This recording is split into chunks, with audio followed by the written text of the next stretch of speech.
Today on Eagle Nation News, Annika Hankey recaps last weekend's movie night at the stadium. How did this nighttime event contribute to the graduating class? Nate Tompkins is in studio to tell us what popular game show Jeopardy is doing to raise money for pancreatic cancer victim Alex Trebek. And finally, Annika Hankey returns with Brenna Gibbons and takes a seat at Prosper's Theater, Mamma Mia. How did this play fare compared to the original? Eagle Nation News starts right now.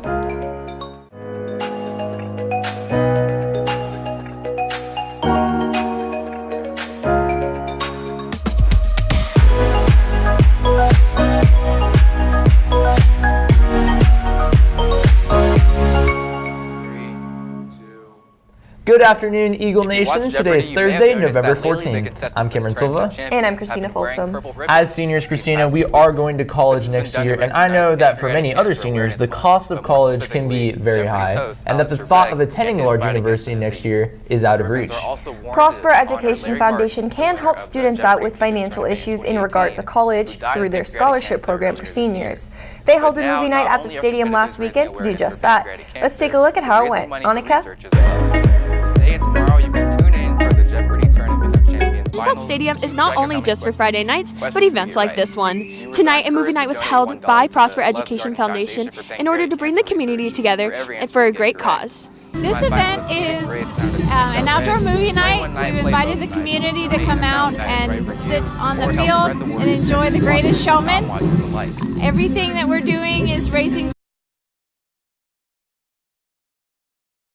Today on Eagle Nation News, Annika Hankey recaps last weekend's movie night at the stadium. How did this nighttime event contribute to the graduating class? Nate Tompkins is in studio to tell us what popular game show Jeopardy is doing to raise money for pancreatic cancer victim Alex Trebek. And finally, Annika Hankey returns with Brenna Gibbons and takes a seat at Prosper's Theater, Mamma Mia. How did this play fare compared to the original? Eagle Nation News starts right now.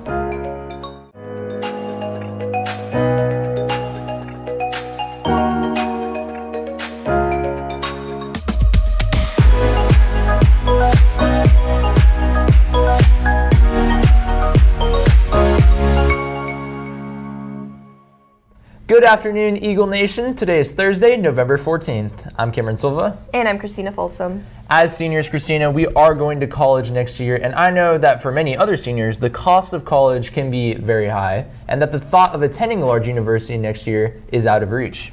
Prosper Education Foundation can help students out with financial issues in regard to college through their scholarship program for seniors.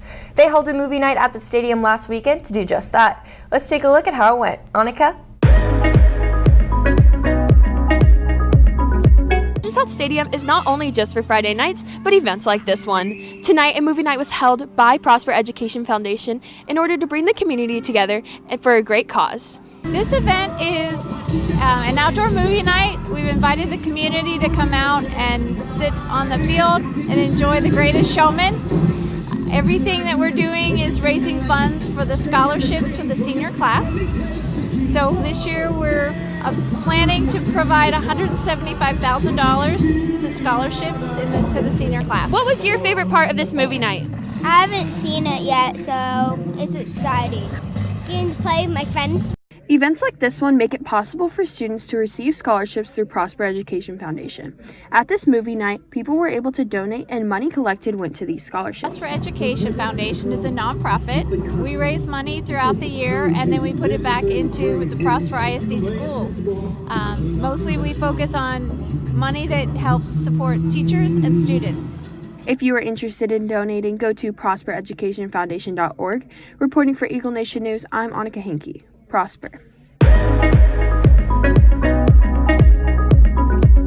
Thousands of teenagers have received some sort of illness from the use of electronic cigarettes, and at least 40 have died. Those numbers increased after a double lung transplant saved a Michigan boy's life, arriving at the hospital nearly dead. His parents notified the paramedics that he had been vaping. We can only imagine the horror felt by the fishermen who found 17-year-old Carissa Ingraham's body dead in the Rio Grande. Father Gary Ingraham was found to have a connection to her death and is now being faced with a murder charge. Police say Ingraham killed his daughter in their home, disposed of her body in the river, and then proceeded to report her missing. With a bond hearing on Friday, he is being held on a $750,000 bond. Christina, I know you and I have been hoping for some snow ever since that 10-degree cold front hit us, but who knows if it'll actually happen anytime soon. Let's send it over to Casey Boston with your fast forecast. Thank you, Christina. Although it's still chilly outside, it's starting to warm up. Today it should be around 46 degrees with a high of 56 and a low of 31. Wind should be around 2 miles per hour, which should make it feel a lot better than it's felt in the past couple of days. Today and tomorrow will be sunny, Saturday should be cloudy, and Sunday we will have a chance of rain. Although it may feel warmer if you are deciding to cheer on the football team at Wiley tomorrow for the first round of playoffs, still be sure to bundle up and stay warm. That's all that I have for you today. Back to you guys at the desk. Thank you, Casey. When we return, Nate Tompkins discusses how people are literally putting the success of pancreatic cancer in jeopardy. Stay tuned. The Creative Writing Club at PHS is sponsoring 2 community events at the Prosper High School Library on Tuesday, December 10th from 4:30 to 5:30 and Tuesday, December 17th from 6:30 to 7:30. On December 10th, the CWC students in their creative writing class will be reading their original holiday stories to children ages 12 and under.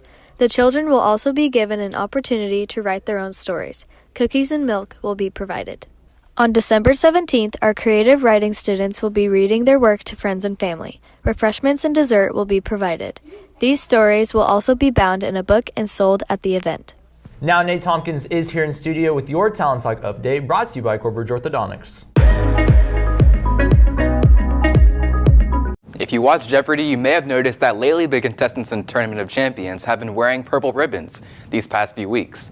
This has been done to recognize Pancreatic Cancer Awareness Month, but more specifically, Jeopardy's host, Alex Trebek, and his fight against the disease. The ribbons are also worn to honor Larry Martin, the winner of the Jeopardy Teachers Tournament in 2018, who died of pancreatic cancer earlier this year. But now, not only are competitors raising awareness for pancreatic cancer, they're raising money for research as well. Today and tomorrow, you can tune in for the Jeopardy Tournament of Champions finals and keep track of how many questions you get right. Viewers are encouraged to donate $1 to the Lustgarten Foundation for Pancreatic Cancer Research for every answer they get correct. Semi-finalist Stephen Gray sent out a tweet that read, "Play one night, play both nights. Donate an amount that is right for you, or help spread the word to Jeopardy watchers and non-watchers alike. Every little bit helps, and every little bit helps to honor Alex, Larry, and all those who are fighting and have fought pancreatic cancer." Be sure to head over to our Twitter at Eagle Nation News and tune in tonight to watch the tournament finals and play along. That's all the time I have for you today. Back to you guys at the desk. Mamma Mia has always been one of my favorite movies, so when I heard that our theater program was putting it on, I knew I had to see it. On the other hand, I know nothing about the production, but Brenda Gibbons and Annika Hankey were there last week to tell us how it went with the interviews from not only the audience, but the cast as well. Take a look.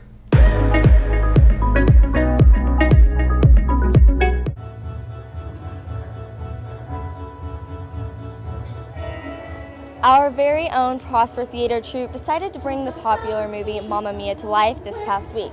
I know this is definitely one of my all-time favorite movies, and I wasn't the only one who enjoyed it.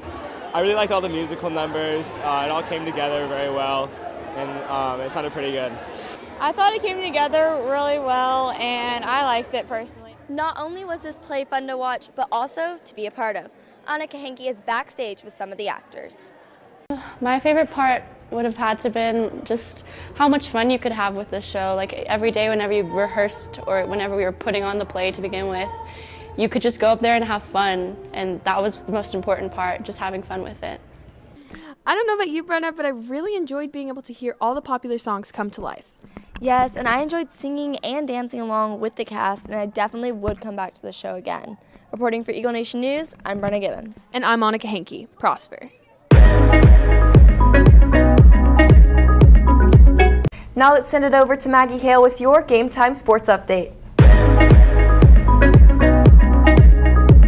Tonight, the volleyball team is traveling just down the road at Plano Senior High School to take on Saxe. There is no excuse to not be at this game tonight, but if you need a little extra incentive, the first 100 students will get a free ticket to the football game on Friday as they play in their first game of the playoffs. If football consumes your weekend, then you know college football was full of drama this past week. On Saturday, California took a 33-20 win over Washington State. Devin Modster, the California quarterback, threw for a career high of 3 touchdowns, and he even rushed a 4th touchdown in. Modster played a great game, especially coming off an injury. However, this game might not have panned out as it did if it wasn't for a miscalled penalty. Late in the third quarter, a face mask call was made on a Washington State player, causing a 50-yard return to become an 8-yard one. Following the next play, the Pac-12 says the referee informed Washington State that there was an error in the application of the penalty. It turns out 15 yards should have been added on to the impressive WSU return. Could this have made an impact? Well, the play resulted in a 35-yard field goal, and that extra 15 yards could have been the yardage Washington State needed for a touchdown. A 20-18 score is a much tighter game than the 20-14 score this game became. The referee, Matt Richards, has been suspended 1 game, and the rest of the crew has been downgraded. Still, I'm sure Washington State fans are at an unrest knowing this win for California snapped their 4-game losing streak. If you want to hear more sports like this, be sure to tune in every day for your Sports of the Week. Back to you guys at the desk. That's all the time we have for you today. For Eagle Nation News, I'm Christina Folsom. And I'm Cameron Silva. Live long and prosper.